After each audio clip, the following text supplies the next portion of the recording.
একজন বন্দীকে মৃত্যুদণ্ড দেওয়া হয়েছিল। যখন ওর শেষ ইচ্ছা জিজ্ঞাসা করা হলো, ও এমন একটা দাবি করল যেটা পুরো জেলায় হইচই পড়ে গেল। সে বলল, আমার ইচ্ছা আমার জীবনের শেষ রাতটা এক কুমারী মেয়ের সাথে কাটানো, যিনি নিজের ইচ্ছায় আমার বউ হবেন।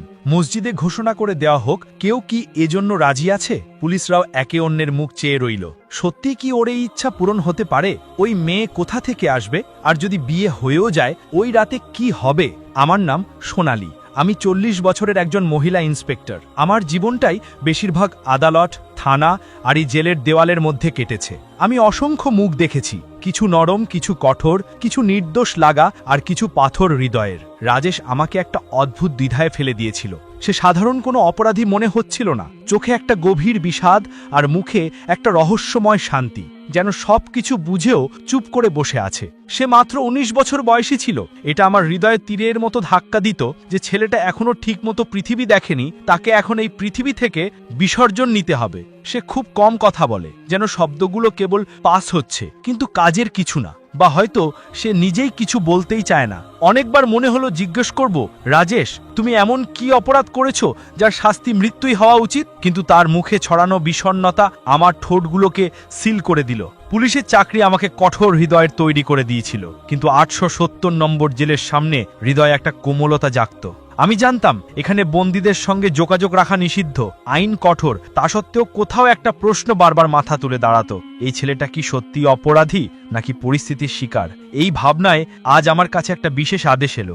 এমন একটা আদেশ যা শুধু রাজেশের শেষ ইচ্ছার সঙ্গে জড়িত ছিল না, বরং আগামী কয়েকদিনের মধ্যে আমাদের পুরো কারাগারকে কাঁপিয়ে দেবে। 2 দিন পর বন্দী নম্বর 870কে মৃত্যুদণ্ড দেওয়া হবে।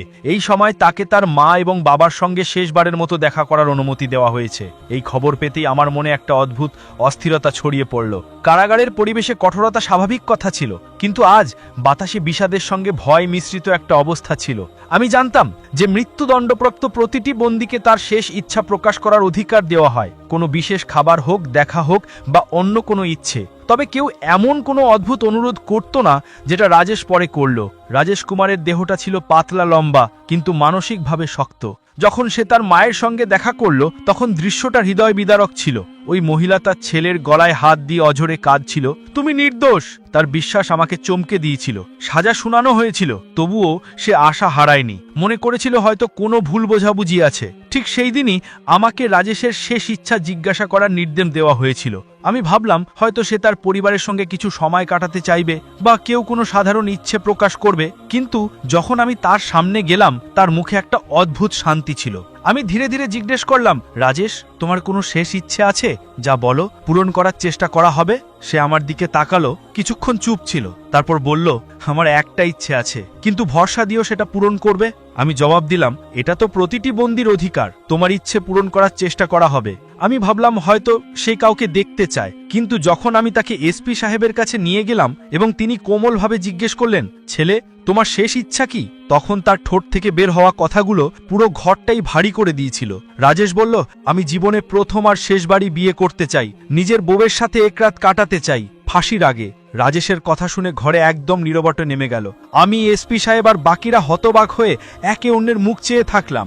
এসপি সাহেব কয়েক সেকেন্ড নীরব থাকার পর সিরিয়াস কণ্ঠে বলল, ছেলে, বিয়ে তো আমরা করিয়ে দিতে পারি, কিন্তু ভাবো তো কোন মেয়ে তোমার সাথে বিয়ে করবে? সবাই তো জানে তোমাকে 2 দিন পরে ফাঁসি দেওয়া হবে। তুমিও তো গরিব পরিবার থেকে আসছো, কোনো ধনসম্পদ আর প্রভাবের কোনো কাজ নেই। কোনো মেয়ে তার জীবন একদিনের বর হওয়ার জন্য কেন নষ্ট করবে? রাজেশ চুপচাপ শুনতে লাগলো, মুখে একটা অদ্ভুত শান্তি। তারপর বলল, আমি আমার কথায় স্থির আছি স্যার, আমার শেষ ইচ্ছা একটা মাত্র। এসপি সাহেব একটু রেগে বললেন, অন্য কোনো ইচ্ছা চাওয়া, কিছু খেতে চাও, কারোর সঙ্গে দেখা করতে চাও, কোথাও যেতে চাও, বলো, বিয়ে সম্ভব না। রাজেশ ধীরে বলল, স্যার, আপনি চিন্তা করবেন না, আমার বিয়ে নিজে নিজেই হয়ে যাবে। শুধু আপনি একটা কাজ করেন, মসজিদে ঘোষণা করিয়ে দেন যে বন্দী রাজেশ কুমার তার মৃত্যুদণ্ডের আগে একদিনের জন্য কারোর সাথে বিয়ে করতে চায়, এমন একটা মেয়েকে যে নিজের ইচ্ছায় তার স্ত্রী হতে চায়। এটা শুনে আমি হঠাৎ চমকে উঠলাম। পুরো ঘরটা নীরব হয়ে গেল, সবার মুখে বিস্ময়। এমন একটা বন্দী কিভাবে এমন অদ্ভুত শর্ত রাখতে পারে? রাজেশ আমাদের নীরবতা ভেঙে বলল, যদি কোনো মেয়ে রাজি হয়ে যায় তাকে বাধা দিও না, না হলে আমি আর কোনো স্বার্থ করব না, চাইতে এখনই ফাঁসি দিলেও চলে। তার চোখে এমন এক সত্যতা ছিল যে কেউ অস্বীকার করতে পারত না। এসপি সাহেব কাঁধ ঝাঁকিয়ে বলল, ঠিক আছে, ঘোষণা করে দিই, কিন্তু আমরা বিশ্বাস করি না কেউ এমন শর্তে আসবে। বিয়েটা ওই একই সন্ধ্যায় জেলের কাছে মসজিদ থেকে ঘোষণা উঠল।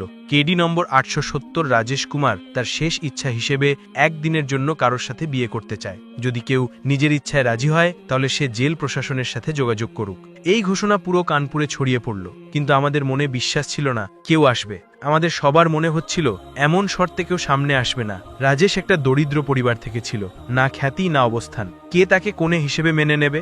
আমাদের এটা একটা মজার ব্যাপার মনে হচ্ছিল। কিন্তু ঘোষণার মাত্র 1 ঘন্টা খানেক পরে একটা সিপাহী আমার অফিসে এসে বলল, ম্যাডাম, জেলের দরজার কাছে এক মেয়ে বউয়ের জামায় দাঁড়িয়ে আছে, আর তার সঙ্গে একজন পণ্ডিতও আছেন। এটা শুনে এসপি সাহেব আর আমি দুজনই অবাক হয়ে গেলাম। আমরা দ্রুত বাইরে বেরোলে সামনে 17-18 বছরের এক নাজুক মেয়ে দাঁড়িয়েছিল। সে লাল পোশাকে সেজেছিল, সাজসজ্জা করা, কিন্তু মুখে এক অদ্ভুত শান্তি আর দৃঢ়তা ছিল। তার সঙ্গে একজন বয়স্ক পণ্ডিত দাঁড়িয়েছিলেন, হাতে বিয়ে রেজিস্টার ধরিয়ে। এসপি সাহেব কঠোর স্বরে জিজ্ঞেস করলেন, পণ্ডিতজি, এটা কি ব্যাপার? এই মেয়েটি কে? তিনি ভদ্র ভঙ্গিতে উত্তর দিলেন, সাহেব, এই মেয়ে, সে নিজেই আমার কাছে এসেছিল, বলল সে রাজেশ কুমারের সঙ্গে বিয়ে করতে চায়। আমি যতই বুঝিয়ে বললাম, বেটা, ওটা তো মৃত্যুদণ্ডে দণ্ডিত আসামি, তুমি কেন নিজের জীবন নষ্ট করছো? কিন্তু সে মানল না, বলল এটা আমার সিদ্ধান্ত, আমি তাকে সত্যি ভালোবাসি। তার কথা শুনে আমার শরীরে রকমারি শিহরণ নেমে এলো। জেল ঘরটা চুপচাপ হয়ে গেল। আমরা বিশ্বাসই করতে পারছিলাম না যে রাজেশের জন্য কেউ এত ভালোবাসে যে সে সম্মান, পৃথিবী সবকিছু ছেড়ে দেওয়ার জন্য প্রস্তুত। কিন্তু আইন বলে আসামির শেষ ইচ্ছা পূরণ করতে হবে। তাই আমরা অনুমতি দিয়ে দিলাম পণ্ডিত সাহেবকে। ভিতরে ডাকা হলো, রাজেশকে জেল থেকে বের করা হলো। জেলের অফিসে ছোট্ট কিছু রীতিনীতির মধ্যে তার বিয়ে করা হলো। বিয়ে শেষ হলে রাজেশ হাসি মুখে বলল, এখন আপনি প্রতিশ্রুতি মতো আমার কনের সঙ্গে আমাকে মিলিয়ে দিন। আমি ওর সঙ্গে কিছু কথা বলতে চাই, শুধু 1 রাতের জন্য। আমি ওর কথা শুনে অবাক হয়ে গেলাম, কিন্তু এসপি সাহেব চুপচাপ মাথা নেড়ে সম্মতি দিলেন। আমি কনেকে রাজেশের জেলের কাছে পৌঁছে দিলাম, দরজা বন্ধ করে বাইরে চলে এলাম। ভাবলাম হয়তো কিছুক্ষণ পর ও নিজে বাইরে চলে আসবে, কিন্তু সময় কাটতে লাগলো আর ভিতর থেকে হালকা হালকা ফিসফিস করার আওয়াজ আসতে লাগলো, যেন কেউ কিছু খুলতে চেষ্টা করছে। আমি একটু মনোযোগ দিলাম, কিন্তু শান্ত মনে আবার অফিসে চলে গেলাম। রাত গাঢ় হতে লাগলো। হঠাৎ করেই জেলের পরিবেশ একটা চিৎকারে গুঞ্জরিত হলো। আমি দৌড়ে রাজেশের জেলের দিকে গেলাম। দরজা খুলে দেখলাম ওই মেয়েটি বরের পোশাকে দাঁড়িয়ে আছে, ঘুঙ্গুট নিচে, শ্বাসকষ্টে ভুগছে। ওই মেয়েটি অস্থির শ্বাস নিচ্ছিল, পুরো শরীর কাঁপছিল। আমি অবাক হয়ে জিজ্ঞেস করলাম, কি হয়েছে? তুমি তো তোমার ইচ্ছায় বিয়ে করে এসেছিলে, এখন কি বদলে গেছে? ও কাঁপতে কাঁপতে বলল, আমাকে এখান থেকে বের করে দাও, আমি এখানে থাকবো না। আমি তেজি স্বরে বললাম, কেন? ভালোবাসার নেশা উঠেছে নাকি? এখন ফলাফল ভয়ের ছোবল লেগেছে। কিন্তু সে চুপ করে রইল। কাপড়ের আঁচল মুঠোয় আটকে দাঁড়িয়েছিল, মুখে এমন ভয় ছিল যেন কোনো ভয়ঙ্কর স্বপ্ন থেকে ফিরে এসেছে। আমি দরজা খুললাম, তখন ওই মেয়েটা বিদ্যুতের মতো বাইরে দৌড়ে গেল, কিছু না বলে দ্রুত চলে গেল। আমি সেলফোনটা আবার বন্ধ করে সময় মতো নিজের অফিসে এসে বসলাম। সারা রাত চিন্তায় ডুবেছিলাম, তারপর ক্লান্তিতে ঘুমিয়ে পড়লাম। আমি কি জানি যে সকাল হতেই একটা ঝড় আসছে। সূর্য উঠতেই এসপি সাহেব রেগে আমার অফিসে ঢুকলো। ইন্সপেক্টর সোনালি, তাড়াতাড়ি যাও আর দেখো রাজেশ কোথায়। আমি অবাক হয়ে বললাম, স্যার, সে হয়তো নিজের জেলে থাকবে। যাও দেখো। আমার হৃদস্পন্দন বেড়ে গেল। আমি দৌড়ে রাজেশের জেলের দিকে গেলাম। দরজার কাছে গিয়ে ডাক দিলাম, রাজেশ, বাইরে আসো। কিন্তু ভিতর থেকে কোনো উত্তর এলো না। আমার কপালে ঘাম জমে গেল। আমি জানালার দিয়ে ঝুঁকে দেখলাম ভিতরে একজন লোক পুরুষদের পোশাকে দেওয়ালের কাছে শুয়েছিল। আমি দরজা খুলি ভিতরে ঢুকলাম, সামনে এগিয়ে গেলাম, আর যখনই লোকটিকে সোজা করলাম, আমার পা মাটির থেকে সরে গেল। ওটাই সেই মেয়ে যেটা কাল বউ হয়ে এসেছিল। এখন সে রাজেশের কাপড় পরে অচেতন অবস্থায় পড়েছিল। আমার হাত কাঁপতে লাগলো। এসপি সাহেবও সেখানে এসে পৌঁছালেন। দৃশ্য দেখে তিনি চিৎকার করে উঠলেন, এটা কি নাটক? রাজেশ কোথায়? আমি কিছু বলতে পারলাম না। তিনি চেঁচিয়ে বললেন, তোমার অবহেলায় জেলের শৃঙ্খলা ভেঙে পড়ল, একজন মৃত্যুদণ্ডপ্রাপ্ত বন্দী পালিয়ে গিয়েছে। আমি স্তম্ভিত হয়ে গিয়েছিলাম, আমার মাথা নীরব হয়ে গিয়েছিল। আমরা সবাই বুঝতে পারলাম রাজেশ এমন একটা চাল চালিয়েছিল যা আমাদের অন্ধ করে দিয়েছিল। সে বরযাত্রীর পোশাকে জেল থেকে পালিয়ে গিয়েছিল, আর ওই মেয়েটি হয়তো তার সঙ্গী, ইচ্ছাকৃতভাবে তার জন্য বলি হয়েছিল। যখন সে সচেতন হলো, তখন একদম শান্ত স্বরে বললেন, তোমরা রাজেশের সঙ্গে অন্যায় করেছ, সে মৃত্যুদণ্ডের যোগ্য ছিল না। আমি রেগে গিয়ে বললাম, এই মামলা আদালতই সিদ্ধান্ত নেবে। তিনি হালকা একটা হাসি দিয়ে বললেন, সিদ্ধান্ত সময় নেবেই, আর সময়ই প্রমাণ করবে সে নির্দোষ। এসপি সাহেব কঠোর স্বরে আদেশ দিলেন, রাজেশকে খুঁজে বার করো। যদি আমরা তাকে ধরতে না পারি তাহলে পরিণতিও কঠোর হবে। গোটা জেলায় হইচই পড়ে গিয়েছিল। একজন মৃত্যুদণ্ডপ্রাপ্ত বন্দী আমাদের সবাইকে ঠকিয়ে পলায়ন করেছে। এসপি সাহেব রেগে আগুনের মতো ছিলেন, আর আমার হৃদয় দ্রুত ধরফড় করছিল। আমি বুঝতে পারছিলাম না যে আমি এত বড় ভুল করলাম কি করে। আমি এমন একজনের ওপর ভরসা করেছিলাম যে আমাদের মিথ্যে বলেছে। এখন একটাই উপায় ছিল, ওই মেয়ের মুখ থেকে সত্য বের করা। রাজেশকে খুঁজে পাওয়া সম্ভব ছিল না, সে অনেক ঘন্টা আগে পালিয়ে গেছে। আমি কঠোর স্বরে বললাম, শোনো মেয়েটা, এখন তোমাকে প্রশ্ন করা হবে, যদি সত্য না বলো ফলাফল ভালো হবে না। সে শান্ত ছিল, যেন সবকিছু আগেই ঠিক হয়ে গেছে। বলল, আমি রাজেশের ব্যাপারে সব সত্য বলবো। আমি ভালো করে তার মুখ দেখলাম, কোনো ভয় বা অফসোস তার চেহারায় ছিল না। আমি জিজ্ঞেস করলাম, সে কি সত্যিই তোমার ভাই, নাকি লোকের এই নাটক সাজিয়েছিল?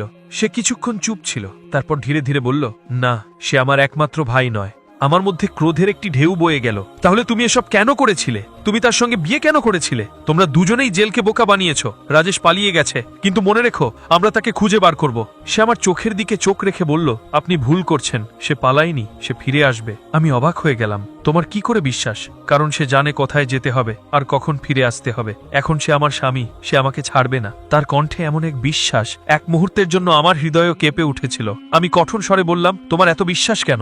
সে বলল, যদি তুমি আমার পুরো গল্প শুনো, তাহলে হয়তো তোমার সিদ্ধান্ত বদলে যাবে। তখন তোমার ধারণা হবে আসল অপরাধী কে এবং রাজেশ যা করেছিল কেন করেছিল। আমি চুপ হয়ে গেলাম। সেই মেয়েটি এখনো নিজের অবস্থানে দাঁড়িয়েছিল, যেন কোনো বড় সত্যি লুকিয়ে রেখেছে। তারপর সে ধীরে ধীরে বলল, আমার নাম প্রীতি, এবং আমার বড় বোনের সাগাই রাজেশের সঙ্গে হয়েছিল। প্রীতি কথা শুরু করল। রাজেশ ছোটবেলা থেকেই সাহসী এবং নির্ভয় ছেলে ছিল। হয়তো কোনো মুহূর্ত এসেছে যখন সে কারোর সামনে পিছন হটে নাই। সে আমার বাবার চাচা ভাইয়ের ছেলে, মানে আমার ফুপু জাদা ভাই। বাবার তাকে খুব ভালোবাসতেন, আর যখন তিনি আমার বড় বোনের মঙ্গনী রাজেশের সঙ্গে ঠিক করলেন, তখন রাজেশ আমাদের বাড়ির একটি অংশ হয়ে গেল। আমি চুপচাপ তার কথা শুনছিলাম। প্রীতির কণ্ঠে দুঃখ ছিল আর গর্ব।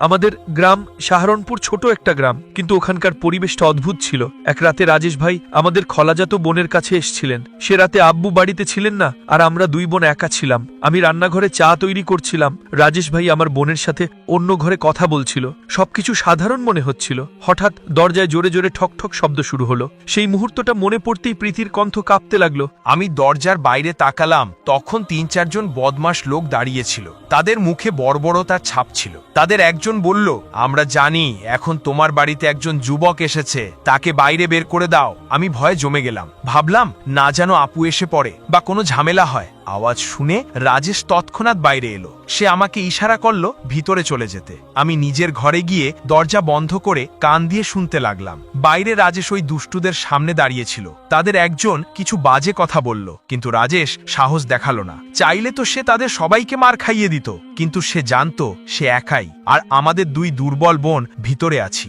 রাজেশ ভাই নরমভাবে তাদের বুঝিয়ে বলল, আর যেভাবে হোক ফিরিয়ে দিল। সেই রাতটা সে দেরি করে দরজার কাছে বসেছিল, যেন কোনো বিপদের পাহারা দিচ্ছে। প্রীতির চোখ ভিজে উঠল। তখনই প্রথম আমি বুঝতে পারলাম, রাজেশ শুধু সাহসী না, অন্যদের সম্মানের রক্ষণাবেক্ষণকারী একজন মানুষও। আমাদের তো কিছুই আন্দাজ ছিল না, কারণ ওই রাতটাই আসন্ন ঝড়ের প্রথম ইঙ্গিত ছিল। প্রীতি গভীর নিঃশ্বাস নিয়ে বলল, কিন্তু এটা তো শুধু শুরু ছিল। এরপর থেকে যেন আমাদের জীবন দুঃস্বপ্নে পরিণত হয়ে গেল। প্রতিদিনই ৩-৪ জন দুর্বৃত্ত আমাদের বাড়ির বাইরে দাঁড়িয়ে থাকত। আপু যখন কাজে যেতেন, তারা আমাদের বিরক্ত করা শুরু করত। আমরা দরজা বন্ধ করে ফেলতাম, কিন্তু ভয় মন থেকে মুছে যেত না। তারপর এক রাত এমন একটা ঘটনা ঘটল যা সবকিছু বদলে দিল। প্রীতির কণ্ঠ কেঁপে উঠল। রাতের অন্ধকারে জানালার কাঁচ ভাঙার শব্দ হলো। কেউ জোরপূর্বক ভিতরে ঢুকতে চাইছিল। রাজেশ ভাইও ঠিক তখনই বাড়ি ফিরেছিলেন। তিনি তার নিজের চোখে দেখল এক দুষ্টু লোক জানালা ভাঙতে চলেছে। আর সহ্য করতে পারলাম না। বাইরে বেরিয়ে তাদের সাথে ঝগড়া করলাম। আমি চুপচাপ শুনছিলাম। প্রীতির কথা আমার হৃদয়ে ছাপ ফেলছিল। সেই লড়াইটা ভয়ঙ্কর ছিল। প্রীতি বলল, চিৎকারের আওয়াজ পুরো মহল্লায় গুঞ্জরিত হলো। আমার বড় বোন তাদের মাঝখানে এসে পড়ল, আর ধাক্কাধাক্কি শুরু হলো। রাজেশ ভাইয়ের হাতে একজন আহত হলো, কিন্তু সেটা হত্যাকাণ্ড ছিল না। এটা আমাদের সম্মান রক্ষার যুদ্ধ ছিল। প্রীতির চোখ থেকে অশ্রু ঝরল। আসল অপরাধীরা ওই দুষ্টু লোকগুলোই ছিল, কিন্তু সাজা পেল রাজেশ। যদি আমরা ধনী হতাম, যদি আমাদের কথা শোনার কেউ থাকতো, হয়তো এটা ঘটতো না। এই দুনিয়ায় দুর্বলদের জন্য কোনো ন্যায় নেই ম্যাডাম। রাজেশ কোনো নির্দোষের রক্ত ঝরায়নি, সে শুধু গর্বে আচ্ছন্ন ছিল। আমি কিছু বলতে পারিনি। প্রীতি চোখ মুছল এবং বলল, এই সব রাজেশের মায়ের ষড়যন্ত্র ছিল। সে বলেছিল, আমি আমার অন্য মেয়েকে বলিদান দেব, কিন্তু আমার ছেলেকে ফাঁসি হতে দেব না। আমি স্তম্ভিত হয়ে গিয়েছিলাম। প্রীতি বলল, হ্যাঁ, আমি নিজেকে সেই পরিকল্পনার কাছে দিয়েছিলাম যাতে রাজেশ বাঁচতে পারে। তার মা তাকে মুম্বাইয়ের এক বড় আইনজীবীর কাছে পাঠিয়েছিল, সেই একই আইনজীবী যার জীবন রাজেশ বহু বছর আগে বাঁচিয়েছিল। সেই আইনজীবী। আদালত পৌঁছালাম আর সত্যিটা সামনে চলে এলো। প্রমাণিত হলো রাজেশ তার সম্মানের জন্য লড়াই করেছিল, কোনো জঘন্য অপরাধ করেনি। আদালত তাকে বেকসুর খালাস দিল। প্রীতির চোখে ঝিলিক আসে। রাজেশকে মৃত্যুদণ্ড দেওয়া হলো না, সে মুক্তি পেল। আমি অনেকক্ষণ চুপচাপ বসেছিলাম। প্রীতি চলে গিয়েছিল, কিন্তু তার গল্প আমার হৃদয়ে ঠিক রেখে গেল। আমি জানলা দিয়ে বাইরে তাকালাম। আকাশে হালকা সকালবেলার আলো ছড়াচ্ছিল। আমার মনে হলো কিছু গল্প সময়ের সাথে মুছে যায় না, তারা সবসময় হৃদয়ের কোনো এক কোণে জীবন্ত থেকে যায়। তো বন্ধুরা, এই ছিল আজকের ভিডিওটি ভালো লাগলে লাইক, কমেন্ট, শেয়ার এবং সাবস্ক্রাইব করতে ভুলবেন না।